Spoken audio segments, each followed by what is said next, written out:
Thank you for joining our Wonderful Day in the Lord podcast. And we're looking today at the life of Abraham in chapter 25 in the book of Genesis. We're coming to the end of Abraham's life. Abraham had a few more things to put together, a few more things to do before the Lord would take him on to the next life. And chapter 23 was all about Sarah, his wife, dying and her burial. She died at 127 years old. Abraham would live to be 175, so he lived much longer than that.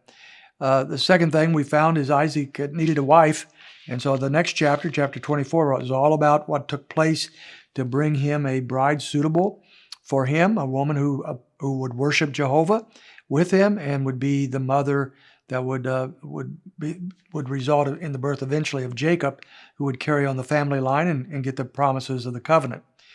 In chapter 25, as we move there, we still have Abraham living for several more decades, and a few more things happen. One is he remarries a gal named, verse 1 of chapter 25, Keturah.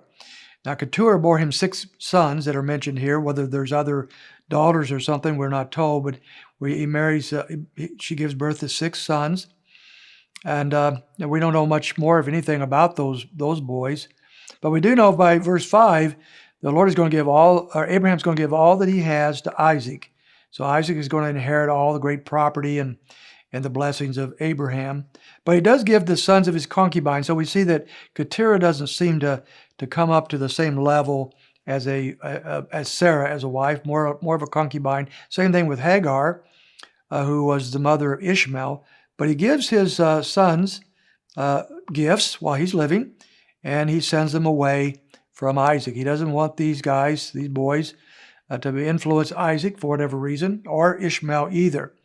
And so it says in verse 7, then all the years of Abraham's life, he lived 175 years. That's very old. Verse 8, Abraham breathed his last and died in a ripe old age, an old man and satisfied with life, and he was gathered to his people.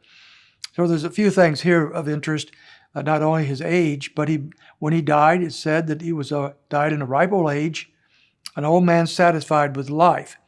Now, that phrase, satisfied with life, could be translated full of days, but that would simply be a repeat or a redundancy with the idea that he was old. So it's been translated in the New American Standard as satisfied with life, which would mean not that he saw life as totally perfect by any means, but he had lived out his days well, even with all the ups and downs and the sins and the struggles that he had lived life well. And only of Abraham, I believe, is this ever said in Scripture that someone was actually satisfied with life in this way. We find that Ishmael and Isaac bury him in the grave where his wife Sarah is, verses 8 through 11.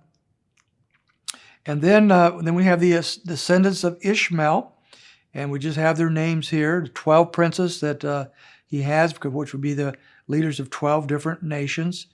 And he himself would move east of Egypt, verse 18, and he would, it says here to verse 18, he settled in defiance of all of his relatives.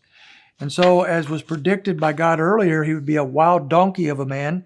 He would be a defiant, rebellious man, and he seemed to be a wrecking ball in his whole family. He lived in defiance of them all, and that simply epitomized the life of this man. His descendants would develop nations that would be a thorn in the flesh of Israel throughout the biblical text and all the way through today, as many of them, their generations are now passed on, and they're enemies of Israel in many, many cases. We see him as his enemy. And we come to Isaac's son, verse 19, though. Isaac is 40 years old when he marries Rebekah. So he had lived 3 years between the time of the death of his mother and the time of his marrying Rebekah. So he's 40 years old, fairly old, very old for that age, that culture. But compared to some others that we've run into, and later on some others, it's not all that old. But he's 40 years old. And Isaac prayed to the Lord on behalf of his wife. She was barren. It's interesting how many of these women in the redemptive line are not able to have children, and Rebekah is one of those.